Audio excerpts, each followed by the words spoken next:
আসসালামু আলাইকুম, hi friends, welcome back to another video. ঠিক যেমনটি দেখছিলেন, আজকের এই ভিডিওতে আমরা এরকম ট্রানজিশন দেখব। তো লেটস মি প্রিমিয়ার প্রো। ওকে, আমি ট্রানজিশনের জন্য টাইমলাইনে 3টা ভিডিও অ্যাড করে রেখেছি। এই ধরনের ট্রানজিশন মেক করা খুবই সিম্পল। আমরা প্রথমে আমাদের যে মাঝখানের ভিডিও, এটার একেবারে প্রথম ফ্রেমে চলে আসব। এসে আমরা এখান থেকে একটা স্ন্যাপশট নেব। স্ন্যাপশট নেওয়ার জন্য আমরা এখানে প্রোগ্রাম মনিটরের নিচে এখানে দেখতে পাচ্ছি অনেকগুলো আইকন। তার মধ্যে থেকে আমরা যে ক্যামেরা আইকন, এটাতে ক্লিক করব। এগুলো যদি, এই আইকনগুলো যদি এখানে না থাকে, তাহলে যে পাশেই দেখতে পাবেন যে প্লাস আইকন, এখানে ক্লিক করলে পেয়ে যাবেন। এভাবে টেনে এনে ওকে ক্লিক করে দেবেন। দেন আমি ক্লিক করছি। ক্লিক করে আমরা অবশ্যই এই স্ন্যাপশটটি পিএনজি আকারে সেভ করব এবং ইম্পোর্ট ইনটু প্রজেক্ট আমরা এটাকে টিক মার্ক করে দেব। যদি এটা আনমার্ক থাকে তাহলে এভাবে টিক মার্ক করে ওকে ক্লিক করব। ওকে ক্লিক করলে এই স্ন্যাপশটটি প্রজেক্ট প্যানেলে চলে আসবে। এটাকে আমরা এভাবে টেনে এনে টাইমলাইনে অ্যাড করে দেব আমাদের ভিডিও লেয়ারের উপরে।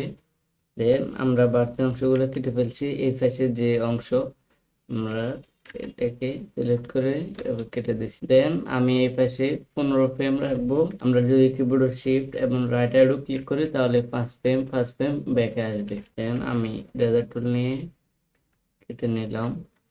ওকে, দেন এখন আমরা আমাদের যে ব্যাকগ্রাউন্ড, এটাকে রিমুভ করব। রিমুভ করার জন্য আমরা এটাকে সিলেক্ট করব, লেয়ারটাকে সিলেক্ট করব। সিলেক্ট করে লেয়ারের উপর রাইট বাটনে ক্লিক করব।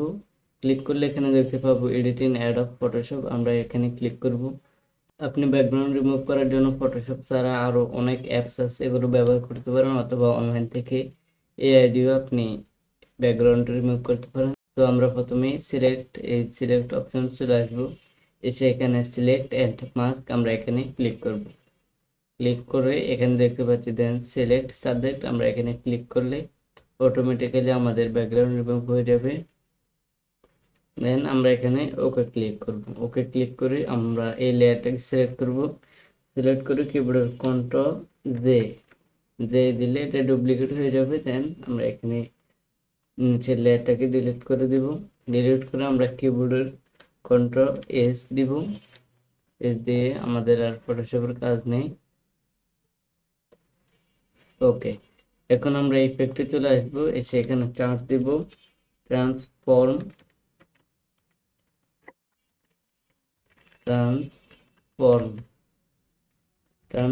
লিখে এখানে চার্জ দিলে ট্রান্সফর্ম পেয়ে যাবেন। ঠিকঠাক টাইপ করবেন। এটাকে টেনে এনে স্ন্যাপশটের উপর আমরা ছেড়ে দিব। ছেড়ে ইফেক্ট কন্ট্রোলে চলে আসবো। ইফেক্ট কন্ট্রোলে এসে এখানে দেখতে পাচ্ছি আমরা ট্রান্সফর্মটা অ্যাড হয়ে গেছে। এখন আমরা আমাদের যে স্ন্যাপশট, এটার একেবারেই শেষ ফ্রেমে আসবো। এসে আমরা ট্রান্সফর্ম থেকে পজিশনে একটা টগল অ্যানিমেশন নিব এবং একটু নিচের দিকে দেখলে এখানে দেখতে পাবো কম্পোজিশন শ্যাটার অ্যাঙ্গেল, আমরা এটাকে আনমার্ক করে দেব। দেন আমরা এখানে শ্যাটার অ্যাঙ্গেল, এখানে একটা কি ফ্রেম নিব। এই কি ফ্রেমে আমরা রাখবো, ব্লারটাকে রাখবো 350, আপনার ইচ্ছা আপনি যত রাখেন। দেন আমরা কিছু ফ্রেম ব্যাকে আসবো। এসে আমরা পজিশনটাকে চেঞ্জ করে দিব। আপনি চাইলে লেফট টু রাইট বা রাইট টু লেফট অথবা up to down, down to up, আপনার ইচ্ছা। আমি করছি ডাউন টু আপ। আমি এভাবে ডাউন করে দিচ্ছি। এখানে এসে আমরা ব্লারটাকে, শ্যাটার অ্যাঙ্গেলটাকে আমরা 0 করে দেব। আমরা স্মুথের জন্য এটাকে সিলেক্ট করব। প্রথম দুটো কিফ্রেমটাকে সিলেক্ট করব, ইজ আউট করে দেব, ইজ আউট। এন্ড শেষের দুটো কিফ্রেমটাকে ইজ ইন। ওকে, দেন এখন যদি আমরা প্লে দিই,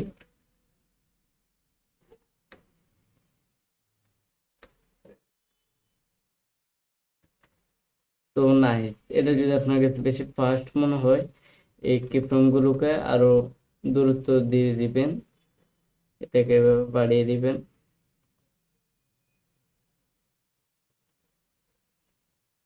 ওকে, দেন এটার সাথে যদি আমরা মিউজিক দিয়ে দিই,